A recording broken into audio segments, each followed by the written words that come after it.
Fireside Chats. We're really excited to have you. We hope that you're having an amazing day. Go ahead and tell us where you are logging in from, whether you're watching us from LinkedIn, YouTube, or Facebook. We want to acknowledge you. We want you to comment. We want you to be a part of the conversation. We're really excited about today's Fireside Chat with our special guest, Erika Mitchell, who is in the house. She is all things education, and she'll be telling us about her work in ATL public schools. So go ahead and comment. Let us know where you're watching from. And we truly appreciate you, of course, joining us on your lunch hour and spending these 30 minutes with us as we uplift and empower our communities. Erika, thank you so much for joining us, for being with us today. How's it going? It is going. Thank you for having me. And I do apologize. I might be a little bit under the weather with the change of rain to hot to cool. It have my sinuses acting up, so forgive me. Listen, I know that there are some people out there still dealing with sinus issues. Fortunately, mine stops right around April, May. So I was right there with you too. So I understand, but we're so elated to have you with us, Erika. Thank you for joining us. You're welcome. Thank you for having me. And I know you're extremely busy. So Erika, y'all, is also, she serves on the Atlanta Public School Board of Education, District 5. And I want to formally read her bio. She was actually with us. She was one of our special guests during one of our ATO Rise podcasts. And if you are not subscribed to that podcast, you definitely want to do that as soon as possible. We just released a new episode last week, and we'll be releasing a new episode tomorrow. And we want to make sure that you are first to be notified when new episodes are released. So go ahead and subscribe to ATL Rise podcast on all major platforms. And you can find Erika's episode there as well, where she talked about her love and passion for education. So go ahead and subscribe. And don't forget to also follow us on all our social media platforms at iRaise Inc. All right, back to Erika. So Erika, amazing woman, doing great work in Atlanta, not just a public servant that has been influenced in education, not just in Atlanta, but globally. And she'll be talking to us about her work globally and how she has been impacting the learning outcomes of kids in Atlanta, and really setting a standard for other states to follow. So Erika also wrote the first school districts domestic minor sex trafficking, trauma-informed practices, and restorative justice practices policies. She also serves as the Atlanta Board of Education's Policy Review Committee and the Equity Task Force, the Audit Committee, and the Board of Directors for the Atlanta BeltLine. Erika also currently serves on the Georgia Statewide Human Trafficking Task Force Workgroup, and was appointed by the previous City of Atlanta Mayor Keisha Bottoms to serve on the Atlanta 2020 Census Committee, an elected member of the National School Boards Association Council of Urban Boards of Education Steering Committee, and is currently serving as the vice chair. She also serves as the elected secretary on the National Black Council of School Board Members, where she chairs Policy and Resolution Committee for both councils. And she is really, she loves this work, y'all. She is an educator to heart. Erika, is there anything I missed out that you want to add? No, thank you. Thank you for sharing that. I do want to say the role as vice chair. I'm no longer the vice chair for Council of Urban Boards of Education and no longer the secretary for the National Black Council of School Board Members. Our state association, which is Georgia School Board Association, is no longer a member of the National School Board Association. So that removed me from those positions. The work that we were doing nationally and making change through policies, resolutions, which direct and guide the district. So I'm no longer chairing those committees, unfortunately. So Yeah, you know what? But it works in your favor because it almost allows you to be more freed up to do the great policy that your work that you're doing globally. So it's like a win-win. Well, let's jump into that. It's been such a whirlwind for our kids. The last 3 years has been so difficult, so challenging. There's been learning loss tremendously across the globe, not just in Atlanta. What have you been doing to help kids in Atlanta recover from that learning loss?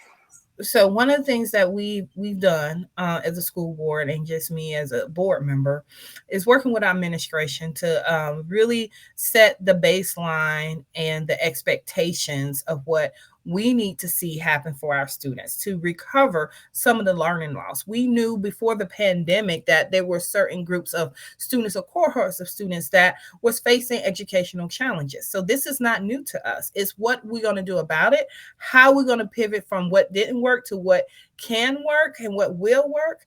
And that starts with the work that we've been doing with Council of Great City Schools, student outcome focused governance, which allow us to develop goals and guardrails around what is the priority of the board. And our priority comes from the vision, the values, concerns, issues, and recommendations from our parents who we serve, from our communities. So we bring those voices because I hear them. When they said, I want the best for my child, I understand what you mean by that. So me Right. as a board member, I take those comments and remarks and concerns to the board table when we are developing goals.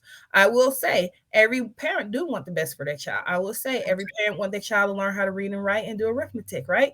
So when Mhm. we look at what is happening with our data and what our data tell us is a story, we need to look and see how do we take the ones that are below average and that are excelling to make sure we meet the needs of all of our students, and provide those supports for them. And that's the work that we've been doing as a district with directing our administration on the importance of what our parents would like to see for their students. Parent voice is so important, and I love that you are really collaborating with parents and you're listening to them. I've seen a huge gap in communication between parents and schools, and almost a sense of mistrust because Mhm. parents essentially don't feel like schools care or are listening to them. What sort of sparked that, you wanting to hear parents, or just that methodology to include parents and collaborate with them? So for me as a board member, I am a parent. So my kids call me school board mom. Um, Love it. and so I had to take that because I am Yeah, your mom, but I'm also a school board. So when you're that's out in the communities, I'll give you an example. My son plays basketball for the rec center that's in our community. My daughter's in Girl Scouts, so I interact with parents on a daily. And then I'm at the schools talking to parents, or the parents are calling me, or I'm at community meetings, or I'm in the community. And so when you are engaged and involved as a school board member, you are going to hear those voices. It doesn't matter if I'm in the shopping line at Publix or Walmart, they're going to come up to me and we're going to have conversations. Mhm. And then of course with my monthly community meetings, I engage that way too, with our parents. And that's very important because at the end of the day, like I always say, parents want the best for their children. And if they're not getting it, they will tell you, and they will tell you why, and they will tell you their concerns. Mhm. And me being a representative, I have to bring that to the table, but I have to continually engage with the parents because, as they say, you don't know what you don't know. If they don't tell me, I won't know. But then also is to keep that tight community connection because when we talk about our schools being a part of the village, some kind of way we lost that. And I want to see it come back in a way that we are the village in the community for our students in our schools. With the uptick in violence that we have seen, we know that we have to get back to that approach because it does take a village. We have to stop minding my own business. That's somebody else's problem. When you live in that community, it's your problem too. That's right. Or it Absolutely. will be your problem. Yeah. Oh yeah, it's gonna affect you. It's Yes. really all of our problem, and it's really interesting because I know you're also doing work globally. You're sitting on a particular committee that allows you to work with education leaders around the world. Is that correct? Well, yeah, I kind of started uh how can I put it? Building relationships with Yes. the different ministers of educations in the different countries, along with our United States Embassy, to see how we can develop what I've seen in New York, the New York City schools, global classrooms. How does that sound? I'm like, ooh, Ooh, shout out love to New it. York. Global classrooms, Yes. and the ability to work with different students students here, well, I'll take for instance New York City school students have the opportunity to work with students in other high schools around the world. They work on projects together. They interact in class together. I'm like, how neat is that? And Yeah. that's what technologies have provided for us. If Right. you can't get on a plane, you can get on a Zoom, right? Right. And it has removed those barriers. And I just think that is so unique when you talk about the workforce, the future of our future generation. They're going to have to be global citizens. It doesn't just stop in the United States, it is worldwide. That's And right. I think that is such a unique opportunity for our students. That is so grand and such great news that you're thinking about the future and you're thinking ahead. Because the future of the world does look like kids or people globally working together. Yes. I think COVID has played such a pivotal role in breaking those barriers down, if you will, those country lines down and requiring us to work together. And so we're not going back to anything that was pre COVID. We're only going to continue moving forward. And so I think it's really stellar that you're working with these different ministries of education. Do you mind telling us what countries that you're currently working with right now? So I have the opportunity to meet with the Minister of Education for Nigeria, Awesome. and to talk about those opportunities with exchange programs. Nigeria, if people don't know, is a very beautiful country. They have one of the largest film industries on the continent of Africa. Wow. It is, I believe, it's in the top 5 outside the United States. Let's just say that. Music industry is booming, tourism is booming. The tech industry, even Bill Gates invested in Microsoft in Lagos, Nigeria. So you look at these opportunities, and collaborating with Nigeria, it just opens up um, exposure for our students. So Nigeria is one. The government of Belize, I have met with their Minister of Education, and trying to figure out if we could do an exchange within STEM. They have so many opportunities with marine biology, oceanography. I think that's a great opportunity for our students that's in the STEM and STEAM programs as well. We continue those conversations, and hopefully we can look and see what that looks like next year.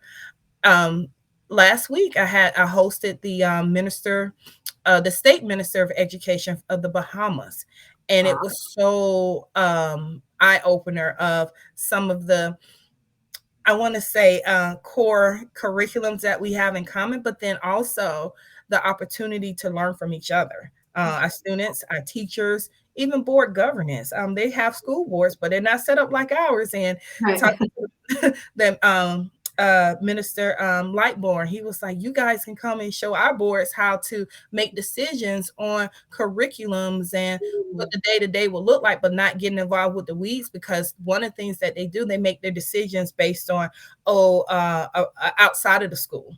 If the school needs parking lot, if it needs to be renovated, everything that has to do with the building, but not who's in the building, and that's different. So Wow.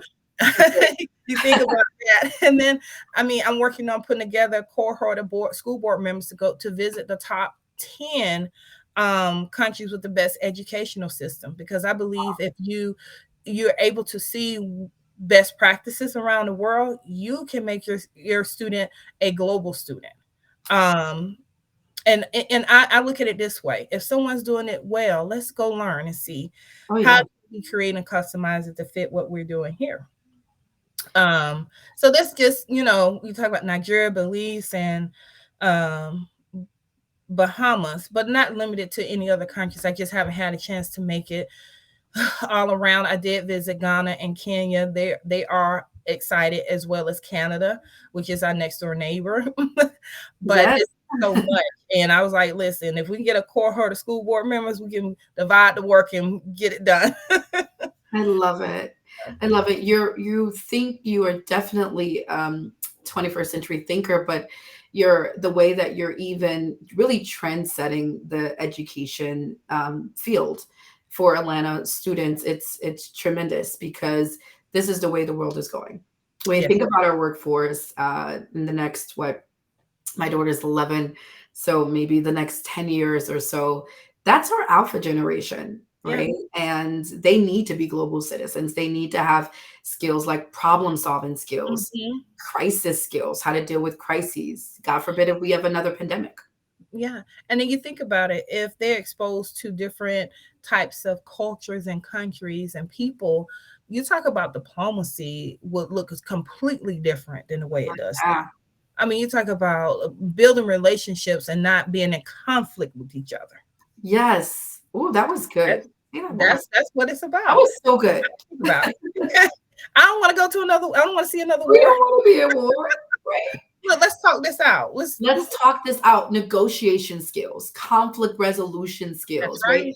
The things that I feel like have been very essential to government globally that we may have lacked, like even thinking about United Nations and their position to try to maintain world peace.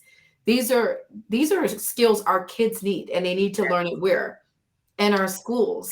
And Schools. so if they're learning this in schools, these are our future diplomats. They're the ones that are going to be taking on these roles and negotiating with other countries to make sure we're not going into another world war, God forbid, Yep. or to make sure we're not, if we ever go into another pandemic, that we're properly prepared and that we don't see this type of detrimental effects that we're still trying to put back together 3 years later. Yep. That is so true. So this work is so important, and I'm wondering, what does it look like to involve students a part of this effort? Well, what I look at, one is cost would not be a barrier. Mhm. I look at the Yes. children in different, how do I say it? Maybe not the best developed country to have the Yeah. same opportunity, just like our students that might not be in the best economic situation because of their parents' earnings, to be able to have this opportunity because you open up their eyes and expose them. So when we look at how does it involve the students, we look at, let's take students from each high school in Atlanta public schools, Mhm. or even students from high schools in Fulton County, which is the county school district that Atlanta is in, but we're not. We have our separate school district, and you have Fulton County, right? Mhm. Or just looking at Metro Atlanta school Mhm. districts and putting together a cohort of students. Yeah. They never met each other, never seen each other, but we're gonna take you, example, to the Bahamas for maybe 3 weeks, right? And you're gonna experience the culture, Mhm. people, the environment, and you're also going to engage in what you learn in school. If we're talking about, I'll just throw up marine biology or oceanography or agriculture or agribusiness, whatever you want to call it, technology in the play, then you already had some core work in that area. So when you're collaborating, you guys are working on how to work with each other that you don't know, because you're going to have to work with people when you get into your careers once you finish school, and then how to collaborate, how Mhm. to uh, um, communicate, right? Yes.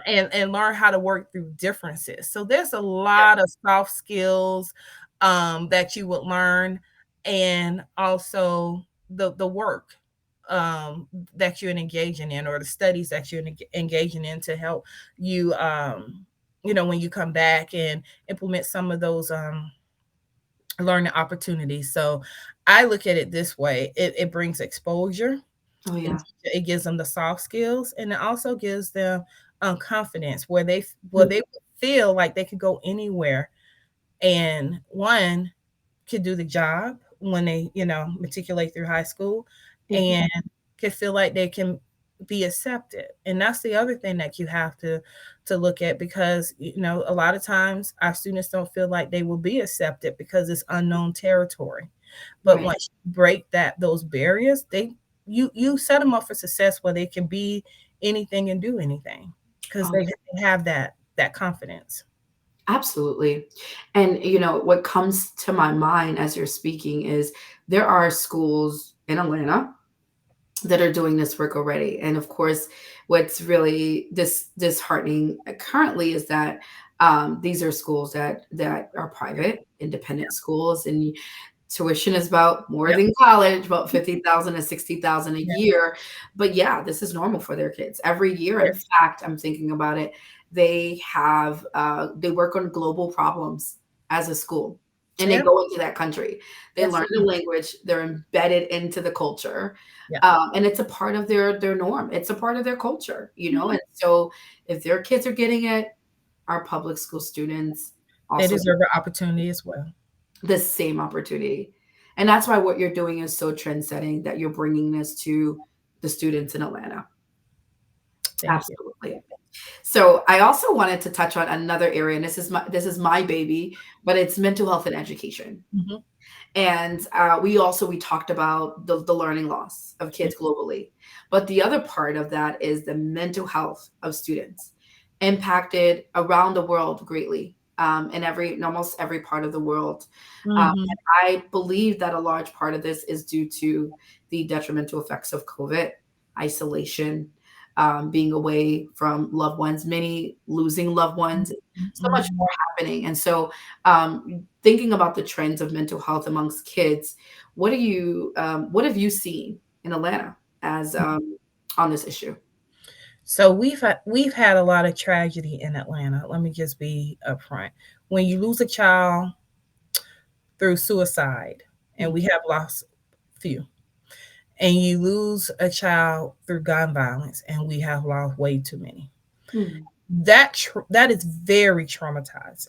yes. It is very traumatizing, and how it has affected our students is we don't, as a district, when we open back up um, for our special education students first, and then our general population, we didn't know what we were going to encounter.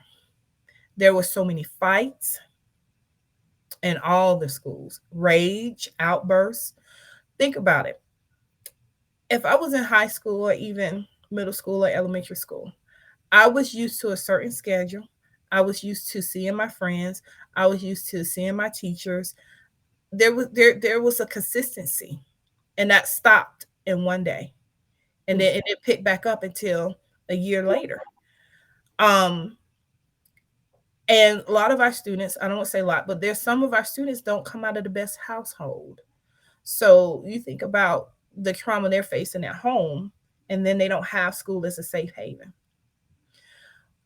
Or it could go either way. You didn't like school, but you like home. It played out so many different ways. But what we have been focused on as a district, and that's why the trauma informed policy was so important, and restorative justice policy was important, because we have to be able to approach this from a trauma informed manner, and we have to have those systems of care in place to provide the supports for the students. And our system of care looks like a behavior coach, a mental health specialist, a school counselor, a school social worker, school psychologist, a nurse. Anyone that's in that system of care is there to provide some type of resource for that student. Because if adults have a hard time processing their emotions, you can imagine what a student is dealing with, oh yeah. because everything a child does is learned behavior, Oh yeah. learn. And if they're not taught how to process those emotions, it's okay to cry, not to hold it in. It's okay to be upset, but hey, it don't mean go pick a fight with someone. Let's talk through those emotions. And Yeah. if something is happening at home, let's talk through that, and let's bring in mom and dad or grandma and grandpa to Hmm. make this work. And so that's very important to the success of that child. And then Hmm. if they lost a parent or someone close to them during a pandemic, that's a whole nother type of trauma. And so we have to be there to receive these children, but also be able to provide them with the resources they need. And that's one of the importance of those policies, because we have to have something in place to direct our district. And we just can't do things in silos. It has to be a district wide approach. And you can only get a district wide approach is through a policy. Yeah. It's so well said. And I think one of the things that really resonate with me is the policy piece, but it's also the implementation. What I've seen and just working with school districts is the gap Yes. between we're making a policy, but what does the implementation piece look like? And how do we work together to make sure that we have the proper people and the proper framework for each school to make this work? And that we're not just telling schools this is how it's going to get done, but we're co-creating that Right. process with students too, because students are very much connected and they know what they need. And sometimes our methodologies are archaic or they're just Eurocentric and they may not work for our Black students. So we That is true. have to make sure our policies are including what students need. And you're absolutely correct. It starts with public policy, with policy, with our educators, our board, and bringing all those people together to create that village that you talked about earlier too, Erica. Yes, that's so important. It is so important. I look at when I do travel, I look at how supportive the schools are with the community, and I'm like, wow, that's Yeah. amazing. I mean, I they don't have half the resources we have, but they have an expectation Mm. and a role in how people are held accountable. Oh yeah. That says a whole lot. We got a lot to learn from these countries and these other places that you visit, Erica, and just grateful for you that for taking this on and being the person that's saying there's an opportunity in the midst of the chaos, in the midst of the crisis, in the midst of all the hell that's breaking loose, there is an opportunity to move our education system forward. It is. It's just in a different way. What worked in the past might not work now, or it might. It might need some tweaking. But if we're doing the same thing and getting the same results and wondering why our kids are not learning, then you got to look at what are we doing right and what are we doing wrong. You got to Absolutely. learn how to pivot. And not, and Pivot. one of the things I say, it can't be ashamed to admit Mhm. that this didn't work. It didn't work, but this is what we're doing that will work. I mean, you got to be able to, I keep saying the word pivot. Solid. Yeah. It's not just let's just see we give it one more year and you're in your fourth year and it's still not working. Come on now. Social network. Have to pivot, absolutely. And that's the theme for the remainder of June, which we got about one more day. It's time to pivot to our leaders, to our educators, to our parents. It's time to pivot. We got to do something different. And that Um, goes on the parents too. If you know oh if you're yeah, not doing something right at home, well, hey, try something different. absolutely. That's right. Erica, you've been absolutely amazing. We're coming on close here, but we'd love to know what's next. What are you doing this fall as kids Mhm. are looking to return back to school? Well, I am going to want to set up a couple of programs in partnership with my library to ensure that some type of extracurricular activities, not limited to what we're doing as a district and our partnership with our city recreation and YMCA's. But when I look at the library being underutilized, I need to get some of those kids there on the weekends and the weeknights to do some computer science programs where they're learning how to code or robotics, whatever it might be. But then also look at additional athletic opportunities for our students as well. One of the things that we do a lot of are traditional sports, introducing them to sports such as rugby, lacrosse, because lacrosse is not really big in Atlanta, but Yeah. I know it is up north. Mhm. It's not one of those sports that we just run out and go play. Um, um, golf, just different things that Love flag it. football, just different things that they could do and have some activities going on the weekend and collaboration with some of professional athletes. I'm really I work with a lot and focusing on special education. I think we got to look at that a Yes. little bit different Oh yeah. than before.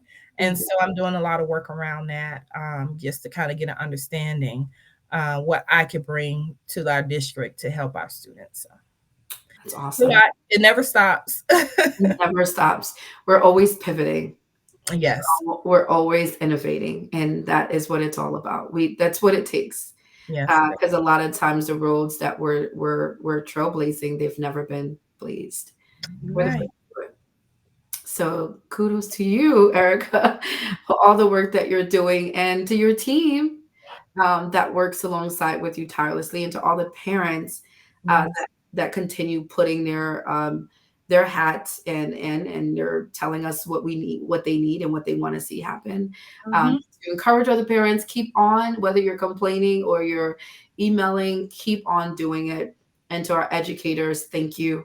To our teachers, our other school board members, we know that the road is hard, but we appreciate you for doing what you're doing and for moving our education system forward. Thank you so much. And thank you, Erica, again for being with us. Any last words before we close? Ooh, I will say to everyone, try to get a break this summer. We all need to get reached Oh, before yes. August and September starts, because we're back at it again. But thank you for having me as usual. It's always a pleasure to speak with you and get your take on it from your background as a social worker. So Yes. thank you again for having me. Thank you. And if, look, if you need Iris to come in and to help with some mental health innovation, that's our sweet spot. So feel free. We can chat offline and talk about ways that we can bring some school social workers in to support, not replace, the work that the district is doing, because we believe in collaboration and co-creation, not replacement. I So, love that. well, you take a break too this summer. Before you jump back into it. I know the work never stops, but we appreciate all of you for joining us this day and for tuning in for these 30 minutes on your lunch break. Continue to let us know how you enjoyed this content by sharing and commenting, because we want to continue amplifying this message and this conversation. Tomorrow, please don't forget ATL Rise podcast. A new episode will be released. You do not want to miss it. It's going to be absolutely outstanding. So continue to be supportive. We love you and we appreciate you for following our content. And also don't forget to follow me at Shanequa E. Moore. And Erica, if they need to follow you, how can they follow you? Um, I have what is it? Facebook, LinkedIn, and Instagram. You know how to count them all out. Erika Erikay Mitchell Mitchell. You will find me on all three platforms, even Twitter, but I'm not on there much. But Okay, let's go Twitter. yeah, I gotta take some time to tweet. Same here. Same here. There's Erika Y. Mitchell. Follow her. Find her on social media. Reach out to her, especially if you're in Atlanta area, or if you are in one of those countries or a country where you're working in the Ministry of Education and may want to partner with her. Please reach out. Again, thank you all so much for watching. We'll be back. Thank you, Erika, for joining us. Thank you. Thank you, and everyone. Bye.